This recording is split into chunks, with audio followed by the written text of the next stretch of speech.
Russia oil, Russia energy supplies కొని రష్యాకు డబ్బులు ఇస్తున్నారు మీరు. దాంతో Russia is funding Russian war on ఉక్రెయిన్కు మీరే ఫండింగ్ చేస్తున్నారు అని మోడీ వార్ అని కూడా అన్నారు కదా. నేను అడుగుతున్నది, నిజంగానే మీరు రష్యా శాంక్షన్ చేయాలి అంటే actually who is funding Ukraine war అని అర్థం కావాలి కదా.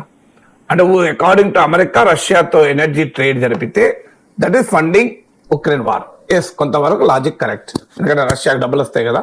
రష్యా ఎనర్జీ సప్లైస్ రష్యన్ ఎకానమీలో కీలకమైంది కనుక రష్యా నుంచి ఎనర్జీ కొనడం ద్వారా రష్యాకు డబ్బులు వస్తాయి కనుక ఆ డబ్బులతో రష్యా ఉక్రెయిన్ పైన వార్ చేస్తుంది. ఇది ట్రంప్ లాజిక్. మరి రష్యా నుంచి ఎనర్జీ ఎవరు కొంటున్నారు? Who is actually funding Ukraine war? మీకు సింపుల్ ఎగ్జాంపుల్ చెప్తాను. 2 ప్రొడక్ట్స్ చెప్తాను. ఒకటి లిక్విఫైడ్ నేచురల్ గ్యాస్ ఎల్ఎన్జీ, రెండోది పైప్డ్ గ్యాస్ అంటే పైప్ లైన్ల ద్వారా వెళ్ళే గ్యాస్. ఈ లిక్విఫైడ్ నేచురల్ గ్యాస్ అంటే గ్యాస్ ను కూల్ చేస్తే లిక్విడ్ అవుతుంది, ద్రవ రూపంలో ఆ గ్యాస్ ను పంపిస్తారు, అంటే అప్పుడు ట్రాన్స్పోర్ట్ ఈజీ అవుతుంది కనుక. సో ఎల్ఎన్జీ ఎక్స్పోర్ట్స్ లో రష్యా చేసే ఎల్ఎన్జీ ఎక్స్పోర్ట్స్ 51% యూరోపియన్ యూనియన్, 51%. మన న్యాయంగా అయితే యూరోపియన్ యూనియన్ శాంక్షన్ చేయాలి కదా. 500% టారిఫ్ యూరోపియన్ యూనియన్ మీద వేయాలి కదా. సెకండ్ ఎవరు? 21% చైనా, 18% జపాన్. ఇండియా ఎక్కడుంది, ఇలా బ్రెజిల్ ఎక్కడుంది? So 51% European union, 21% China, 18% Japan.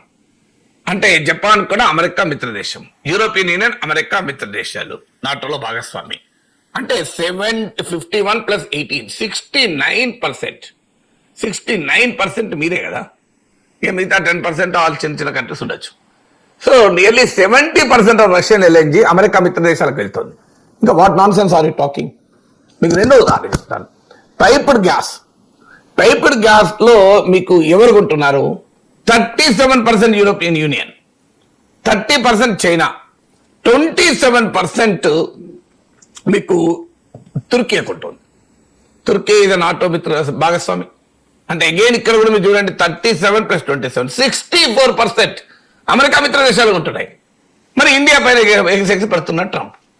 అంటే ఇది దీని అసలు నిజంగానే రష్యన్ వార్ అని యుక్రెయిన్ కొరక, ఇది రష్యాని శిక్షించడం కొరకేనా ఈ గణాంకాలు? నిజం కాదా? మరి ఇది ఎందుకొరకు అంటే భారతదేశ వ్యవసాయ మార్కెట్లోకి, భారతదేశ డైరీ మార్కెట్లోకి, ఫిషరీస్ మార్కెట్లోకి అమెరికా ఎంటర్ కావాలి. అది ట్రేడ్ డీల్ పైన చర్చలు జరుగుతున్నాయి. అక్కడ భారతదేశం పైన ఒత్తిడి తేవటానికి ఈ రష్యన్ ఆయిల్ అనే భోగిని ట్రంప్ వాడుతున్నాడు. సో ఇది దీస్ ఆర్ ద ఫ్యాక్ట్స్. ఇప్పుడు రష్యా నుంచి యురేనియం కొంటే 500% టారిఫ్లు వేస్తామని చెప్పి లిండ్సే గ్రామ్ బిల్లు ఉంది. రష్యా నుంచి యురేనియం ఎవరు కొంటున్నారు? మీకు రష్యా అమెరికన్ న్యూక్లియర్ యురేనియం దేనికి వాడతారు? న్యూక్లియర్ ఇండస్ట్రీ కదా. మీరు అమెరికా కూడా అమెరికన్ న్యూక్లియర్ ఇండస్ట్రీ కూడా రష్యన్ ఎక్స్పోర్ట్స్ ఉన్నాయి కదా. మరి ఏం చెప్తారు దీనికి? ఆర్గ్యుమెంట్ ఎక్కడిది? Even US nuclear industry dependent on Russian inputs. మనకి లాజిక్ ఎక్కడిది? అలాస్కాలో ట్రంప్ సాక్షిగా పుటిన్ చెప్పింది ఏంటి? ట్రంప్ ప్రెసిడెంట్ అయ్యాక అమెరికా రష్యా వాణిజ్యం 20% పెరిగింది అని చెప్పాడు. అంటే మరి ఎవరిపైన శాంక్షన్ 500% టారిఫ్ వేయాలి? అమెరికా తన మీద తానేసుకోవాలి. మీరు ఇప్పుడు ఉదాహరణకు మీకు ఎల్ఎన్జీ ఉంది. యూరోపియన్ ఎల్ఎన్జీ ఎక్కడి నుంచి వచ్చింది? రష్యాకు చెందిన యమాల్ ఎనర్జీ అనే కంపెనీ నుంచి వచ్చింది. యమాల్ ఎనర్జీలో ఎవరు వాటాదారుడు? మీకు నోవాటెక్ అనేటువంటి రష్యన్ కంపెనీ ఇది మెజారిటీ స్టేక్ హోల్డర్. ఇంకా వేరే కంపెనీ ఎవరు? టోటల్ ఎనర్జీ అనే ఫ్రెంచ్ కంపెనీ. మీరు ఇంట్రెస్టింగ్ చూడండి. సో ఫ్రెంచ్ కంపెనీ రష్యన్ కంపెనీతో జాయింట్ వెంచర్ నడుపుతుంది. French company Total Energy is also partner along with Novatek in Yamal energy. మరి మీరు ఫ్రెంచ్ కంపెనీ పార్ట్నర్ గా ఉంటుంది. ఆ యమాల్ ఎనర్జీ నుంచి 2024లో యమాల్ ఎనర్జీ నుంచి అమ్మిన గ్యాస్ లో ఎల్ఎన్జీలో 75% యూరోపియన్ అనుకున్నది, 76% పెరిగింది 2025లో. అంటే మీరు ఒకవైపు రష్యా నుంచి ఎనర్జీ ఇంపోర్ట్స్ పెంచుకుంటూ, అమెరికా రష్యా నుంచి ట్రేడ్ పెంచుకుంటూ దాడమ ఇండియా పైన చేస్తున్నారు. ఇంతకన్నా దుర్మార్గం ఉందా? ప్రతి భారతీయుడు ఈ గణాంకాలను చూసి ట్రంప్ సంగతి తేల్చాలి. అయ్యే ఇది న్యాయమా చెప్పండి, ఇది ఎక్కడ న్యాయమా? సో ఇంత క్లియర్ గా గణాంకాలు ఉన్నాయి కదా. మీరు ఏమో బిజినెస్ లేస్తారు, పార్ట్నర్షిప్ పెట్టుకుంటా. అసలు ఇంకొక ఫండమెంటల్ క్వశ్చన్ చాలా మందికి ఒక డౌట్ వస్తుంది, సార్ మరి రష్యా పైన శాంక్షన్స్ పెట్టారు కదా, మరి శాంక్షన్ పెట్టినప్పుడు మీరు అన్నట్టు యూరోపియన్ యూనియన్ కొంటోంది, అమెరికా కొంటోంది అంటున్నారు కదా, ఎట్లా సాధ్యం సార్? శాంక్షన్స్ ఉన్నాయా? ఇప్పటి వరకు Russian gas is not sanction commodity. చాలా మంది తెలియదు ఇది. Russian gas is not even sanction commodity. మరి మీరు 500% టారిఫ్ పెట్టేస్తారు. ఏం చెప్పారు? యూరోపియన్ యూనియన్ నిన్న కాకమని ఒక బిల్లు పాస్ చేసింది. ఏంటది? We will gradually phasing out Russian energy supplies. Ban చేయలే. Russian energy European Union did not ban, America did not ban. చెప్పింది ఏంటి? We will gradually phase out అన్నారు. మరి ఫేజ్ అవుట్ చేస్తున్నారా? నేను లెక్కలతో సహా చెప్పాను. హిమాలయ ఎనర్జీ నుంచి 2024 లో 75% యూరోపియన్ కొంటే 2025 లో అది 76% ఉంది. లాస్ట్ ఇయర్ ఒక్క ఇయర్ 2025 లోనే యూరోప్ రష్యాకు పే చేసింది ఎంతో తెలుసా? $8.4 బిలియన్ పే చేసింది. $840 కోట్ల రష్యాకు యూరోపియన్ యూనియన్ చెల్లించిన డబ్బులు. ఎందుకు? 15 మిలియన్ వరకు కొన్నారు. మీకు రష్యా నుంచి ఎల్ఎన్జీ కొన్నారు. సో $8.4 బిలియన్ రష్యాకు డబ్బులు చెల్లించి ఆ గ్యాస్ కొని Ukraine war is India funding అంటే ఎంత అన్యాయము, ఎంత దుర్మార్గం. దేనికైనా నిజాయితీ ఉండాలి కదా, అట్లీస్ట్ ఫ్యాక్చువల్లీ కరెక్ట్ ఉండాలిగా. మరి ఎలా చేస్తున్నారు? First of all they did not ban Russian gas. Russian gas పంపాలి, రష్యన్ క్రూడ్ ఆయిల్ మాత్రమే శాంక్షన్ చేస్తున్నారు. మీరు గమనించండి. అంటే గ్యాస్ మీద శాంక్షన్స్ లేవు, పైపు ద్వారా వస్తే శాంక్షన్స్ లేవు, సముద్రం ద్వారా వస్తే మాత్రమే శాంక్షన్. ఎందుకు? రష్యా నుంచి యూరోప్ కు పైప్ లైన్ ఉంది, ఇండియా కొమ్మ సముద్రం ద్వారా రావాలి నౌకల్లా. అందువల్ల సముద్రం ద్వారా వచ్చేదేమో బ్యాండ్, పైపుల ద్వారా వచ్చేదేమో బ్యాండ్ కాదు.